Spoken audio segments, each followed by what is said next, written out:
All right, so I'm going to use the vise. Now, a lot of you may not have a vise, but now you have an excuse to get a vise. It's an axle clamp. Two different sizes, one size bigger than the other. Rear hub is going to use the bigger size. And the axle clamp, it's a softer metal, it's an aluminum. And we're sticking just the nub of the hub in there. That's the part that's going to be sitting in your dropout. Think of that as your dropout. And then we're going to tighten that up. Like I said, the tool has a soft aluminum, so it's not going to harm your hub, the end of your hub. Even if you had threads here, it shouldn't harm that. Get it tight enough so it'll hold for you. So that's going to keep the axle from spinning, because I'm going to need two hands, and this is actually the wrong side. We want the hub side down.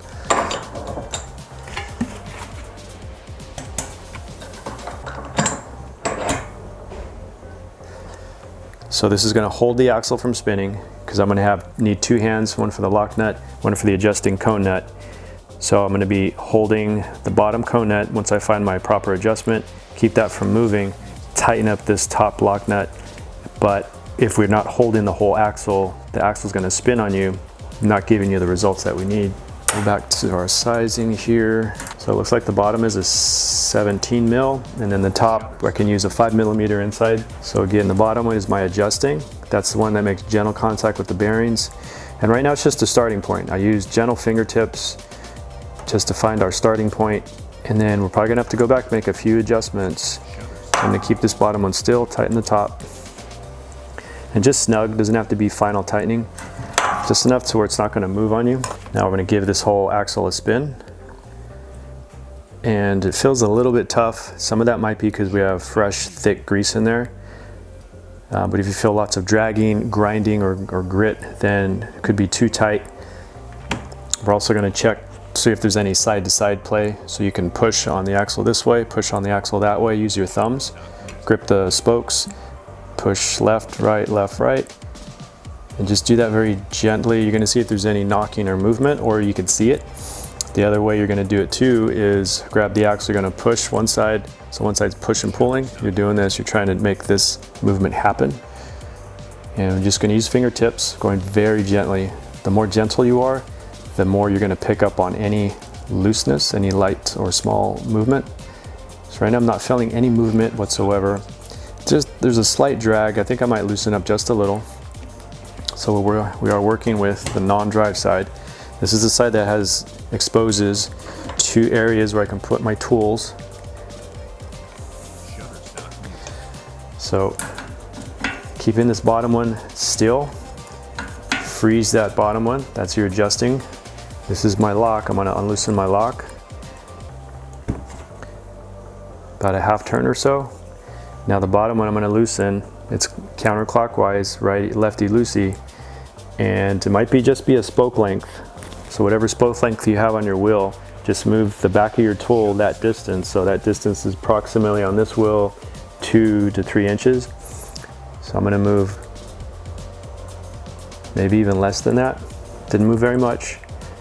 Hold that bottom tool, lock it in place, and then we're gonna tighten up this lock nut here. Snug it up, boom, we're gonna check it again. First thing I'll do, I'm gonna spin. It's gonna give me a lot of information. It's either gonna be too tight or too loose. So right there, it feels a little bit looser. See if there's any side to side with my thumbs. Nope. Then I'm gonna try moving it like this, fingertips. Now what you wanna end up with is just the slightest amount of movement, which I can feel when I do this. And notice I'm not shaking the wheel, I'm not shaking the table. Pretend you got your fingers on some butterfly wings and you're trying to move them without ripping them off. Be that gentle. And we want just the slightest movement, just barely detectable. And the reason we want that little bit of looseness is when we go to put it on the bike, tighten up your quick release. That quick release is gonna squeeze everything onto the frame, creating pressure this way. Gonna take that little bit of play out, which will create your perfect adjustment while it's on the bike. As soon as you unloosen your quick release, you're gonna have that little bit of play here, which is gonna be normal, but we're gonna lock that in. So this is just barely detectable. I'm going to do it just a slight, just a smidge more. Maybe the same amount of movement I did before or even less. Hold that bottom still, break loose your lock nut. And in some cases you might be two crescent or two cone wrench tools right there. So that's loose. I'm going to move this just a hair. You're probably barely going to see my hand move. Boom. That was probably move the end of that tool around this wheel about 1.5 inches or so. Tighten that back up. Now I'm going to go for a final tightening here. Make sure that's good and tight. We don't want this to be coming loose down the road. I'm going to recheck it, give it a spin. Feels pretty good. Going to check some side to side with my thumbs. I'm really noticing that here. Maybe just barely a hint right there. Now I'm going to do my 2 fingers. If you don't feel it there, turn it a quarter turn. I feel it there. You may not feel it all the way in every turn. A little bit less there. Not there. Barely there. Yeah. So I think I have what I need.